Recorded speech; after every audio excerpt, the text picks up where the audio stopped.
après avoir débuté le chapitre 5 sur l'escalier droit, nous avons vu ensemble avec vous quels sont les éléments importants que l'ingénieur est censé de savoir, ce qui fait office d'un escalier, et puis comment prédimensionner un escalier. Et aujourd'hui, nous allons continuer sur le même chapitre 5. Nous allons voir le point 5.1.4 sur évaluation des charges. Quelles sont les différentes évaluations des charges que l'ingénieur est censé de faire pour que l'escalier soit bien calculé ou dimensionné? Nous allons d'abord voir les points sur la charge sur la paillasse. Vous savez très bien ce qu'on appelle paillasse. Donc l'idéal serait d'abord de maîtriser l'évaluation de la charge sur la paillasse afin de comprendre comment l'escalier va se comporter. Donc les amis, abonnez-vous massivement sur nos deux chaînes YouTube, Zinkunga Tutoriel et Académie de l'Ocha d'ingénieur, et vous ne serez jamais déçus de tout ce que je publie régulièrement comme contenu de formation. Alors pour ceux ou celles qui cherchent peut-être un bureau d'études qui peut travailler ensemble avec lui, raison de bien dimensionner ces multiples projets, ou carrément suivre une formation, je suis bel et bien disponible, contactez-moi. Je peux travailler ensemble avec vous et vous ne serez jamais déçus. Les amis, ce qu'il faut noter ici est que l'escalier, c'est un élément, bien sûr, vertical, qui permet de manière à ce que le mouvement soit pas tout simplement unique, mais pour permettre à ce que le mouvement soit en montant, mais aussi soit en descendant.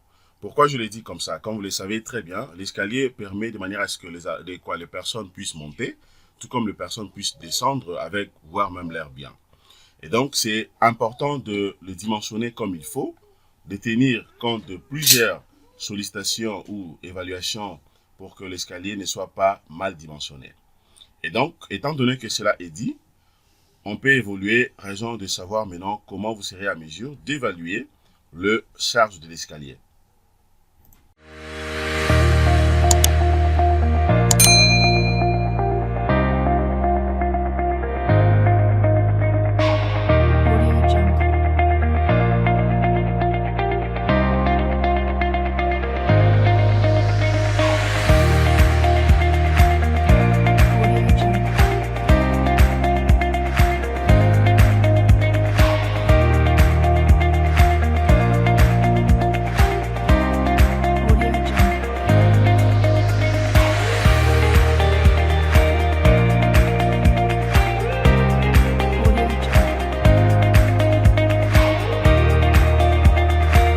Bienvenue sur notre formation, bienvenue sur Zinkunga Tutoriel, bienvenue sur Académie de l'Ocha d'ingénieur. Merci de votre fidélité, mes très chers amis, et grandissons ensemble. Comme je l'ai dit au début de mon introduction, nous allons continuer le chapitre 5 sur l'escalier. Le point que nous allons voir aujourd'hui, ça sera le point 4.1 dans 5.1.4 sur évaluation des charges. Le premier point ici, nous allons voir d'abord la charge sur la paillasse. Comment vous serez donc à mesure de calculer ou d'évaluer la charge sur la paillasse? La première des choses à faire, c'est quoi? Je fais d'abord une coupe transversale, justement pour une marche. OK? Alors, après avoir prédimensionné cet escalier, déjà, nous le savons très bien que la marche, OK, donc la largeur de la marche ici sera justement de 30 cm. Alors, la hauteur des contre-marches, nous avons opté pour 15 cm. Donc, ça, c'est une coupe transversale d'une marche. Maintenant, comment je serai donc à mesure d'évaluer rapidement la charge à ces niveaux? La première des choses à faire, c'est quoi? Je vais d'abord commencer par le revêtement. OK? Le revêtement d'abord. Alors, dedans, je vois directement le mortier ainsi que le carreau. OK? Donc, cela stipule que si je dissocie en fait l'épaisseur de chaque élément, je peux prendre soit 0,2, 0,2, 0,2 ou bien 0,3, ça dépend, ou 0,1.5. Mais en associant tout simplement, OK, le tout, alors je prends l'épaisseur ici, le 0,040, qui sera multiplié maintenant par la hauteur ici des contre-marches de 0,40 mètres, donc 0,15 mètres, puisque ça fait 15 cm. Et puis plus Ok, la marche ici, 0,30 mètres. Ça sera multiplié par 1, bien sûr par rapport au nombre, et multiplié par 21 000. Ok, le béton, justement, 21 000. Je vais calculer ça rapidement ici. Donc, je prendrai d'abord 0,15 plus 0,30. Je le multiplie par 0,040 et puis multiplié par 1, multiplié par 21 000. Voilà, je trouve la valeur de 378 newtons. Après ça, maintenant, qu'est-ce que je fais? Je vais enchaîner. Maintenant, je viens au deuxième point. Je vais calculer maintenant le béton d'un rédan. Ok, dans le béton d'un rédan, eh bien, donc, les dimensions restent le même. Donc, je prendrai 0,15 multiplié par 0,30 que je vais diviser maintenant par 2. Multiplié par 1, multiplié par la masse volumique du béton armé, dans le 25 000. Vous voyez? Donc, je prends 0,15 multiplié par 0,30. Je les divise par 2. Je multiplie par 1 multiplié par 25 000. Et là, je trouve la valeur de 563 newtons. Maintenant, je vais passer rapidement sur la dalle paillasse. L'épaisseur prédimensionnée, on avait trouvé une épaisseur de 9 cm. Donc, je prends ça en mètres. Ça sera 0,09 mètres que je vais multiplier par 1, multiplié par la masse volumique du béton armé, le 25 000. Alors, de l'autre côté, étant donné que la paillasse, comme vous le savez, c'est une dalle, bien sûr, qui sera inclinée. Donc, j'aurai de l'autre côté racine carrée de 0,15 carré, donc plus les 0,3 carré. Maintenant, je vais calculer. Je commence d'abord par ce qui est entre parenthèses. Et puis la racine carrée, donc je prendrai 15, donc 0,15 carré plus 0,3 au carré, racine carrée, voilà, multiplié par 25 000, multiplié par 1 et puis multiplié par 0,09. Voilà, je trouve la valeur de 755 newtons. Maintenant, je viens au niveau de l'enduit sous paillasse. Ok, l'épaisseur, je prends une épaisseur de 0,02, donc de 2 cm, multiplié par 1, multiplié par le poids volumique du béton non armé, dans le 21 000, multiplié par la racine carrée de 0,15 carré plus 0,3 au carré. Je vais calculer 0,15 carré plus 0,3 au carré, racine carrée multiplié par 21 000, multiplié par 1, multiplié par 0,02. Voilà, je trouve ça 41 newtons. Alors, d'où la charge totale, ok, sur la surface d'une marche. Et justement, je vais prendre le tout. Donc, ça sera 378 newtons plus 563 newtons plus 755 newtons plus 141 newtons. Voilà, ça me donne une valeur de 1837 newtons. OK? Étant donné que ici, j'ai 9 marches, maintenant, je suis obligé de trouver maintenant la valeur, donc la surcharge ou la charge pour le 9 marches. Pour 9 marches, donc, on aura tout simplement le 9 qui sera multiplié par 1837 newtons, eh bien, je trouve la valeur de 16 533 newtons. Donc, c'est comme ça que vous serez donc à mesure d'évaluer cela. Le premier point, maintenant, je vais prendre la longueur, ok, non rabattue. La longueur non rabattue ici, donc le L prime, sera égal à L sur cos donc sera égal à L sur cos bêta. Ok? Alors, ceci implique que L, je remplace L par sa valeur, ça sera 270 cm sur cos bêta. Le bêta a été déjà trouvé, on avait trouvé 26,6%, ok, ou degrés.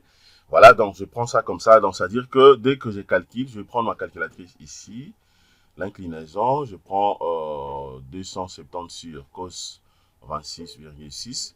Voilà, je trouve la valeur de 302 cm. Alors, maintenant, la charge de la dalle par mètre carré sera donc le G' sera égal à donc 16 533 newtons sur 1 mètre multiplié par 3,02 mètres. OK? Puisque ici, c'est un centimètre, donc je prends ça en mètre, 3,02. Je vais calculer 3,02. Voilà, je vais cacher maintenant le dénominateur. Je prends les numérateurs sur les dénominateurs. 16 533 newtons sur les dénominateurs. Voilà, je trouve la valeur de 5 475 newtons par mètre carré. Donc, ce qu'il faut savoir que déjà jusque-là, alors le bâtiment devant justement servir d'habitation, comme vous le savez, puisque ce sont des appartements, alors nous adoptons sur l'escalier une charge d'exploitation d'une valeur de qui égale à 3500 newtons par mètre carré. Ça, c'est la charge d'exploitation, puisque là, ça représente le G, le grand G. Et là, vous avez maintenant le grand qui. OK? Le grand qui, donc, la charge d'exploitation. Maintenant, alors, peut-être vous allez me poser des questions. Comment je fais pour avoir la charge d'exploitation ici? Eh bien, les calculs que nous sommes en train de faire ici, c'est juste question de regarder aussi des livres, donc les livres de Baël. Vous voyez, par exemple, Baël 91 modifié de la 9. Si vous n'avez pas ces livres, écrivez-moi, comme ça je pourrais vous le partager. Voilà, d'où maintenant ici, je suis obligé de trouver la charge pondérée ici, d'où la charge totale pondérée à considérer dans le calcul de la paillasse et de l'ordre 2, ça sera dans le P, sera égal à 1,35 multiplié par le G' plus le 1,5 multiplié par le qui. Ok, le G' est connu, le qui est connu. Eh bien, je peux qui remplacer pour trouver maintenant la charge pondérée. Donc, j'aurai le 1,35 multiplié par 5475 plus le 1,5 multiplié par 3500. Ok, je vais les calculer rapidement. Voilà, je prends 1,35 multiplié par 5475. Ok, et puis de l'autre côté, 1,5 multiplié par 3500. Voilà, je prends maintenant le premier plus le deuxième. Voilà, je trouve 12 641 newtons par mètre carré. Ok, donc la charge totale pondérée P égale à 12 641 newtons par mètre carré. Maintenant, la valeur P', ok, de P, qui fait justement fléchir la dalle, ok, vaut, dans le P' sera égal à P, cos ma bêta, donc cos bêta, qui sera égal à la valeur calculée de l'autre côté au-dessus. Voilà, donc ça sera, c'est ça, dans le 12 641 multiplié par cos 26 degrés, 26,6 degrés.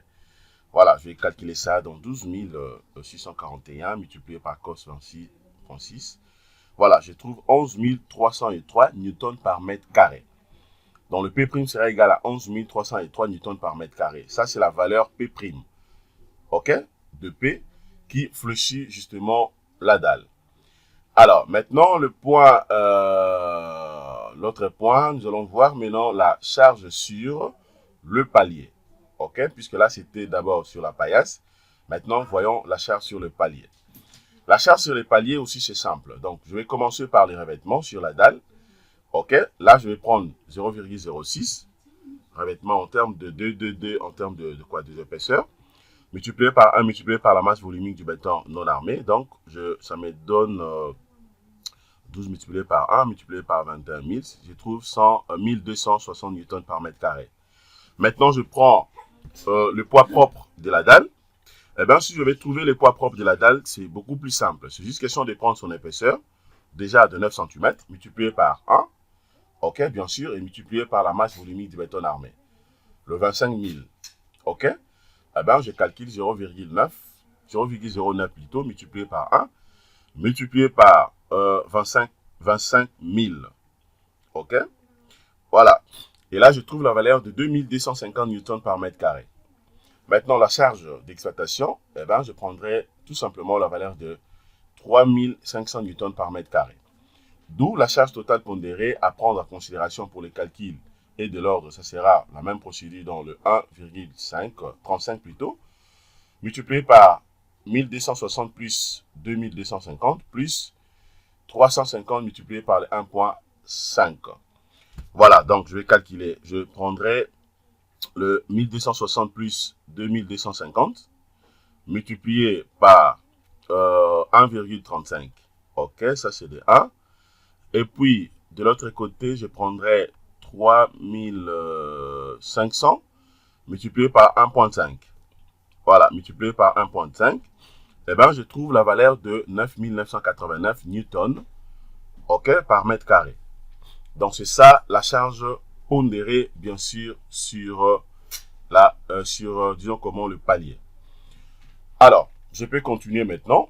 Étant donné que là, je viens de finir déjà mes évaluations, regardez maintenant la dalle étant calculée par une tranche, justement, de 1 mètre. On aura donc le chargement suivant. Regardez, là vous avez le chargement de la dalle. De l'autre côté, vous avez la portée de 2,70 m et puis ici de 1,30 m. Ok, donc vous avez la paillasse ainsi que le palier. Voilà, maintenant après avoir calculé, voici les résultats. Les calculs peuvent se faire manuellement ou carrément à travers le logiciel. Les calculs de structure, des dimensionnements, Robot Structural Analysis et ou tant d'autres logiciels.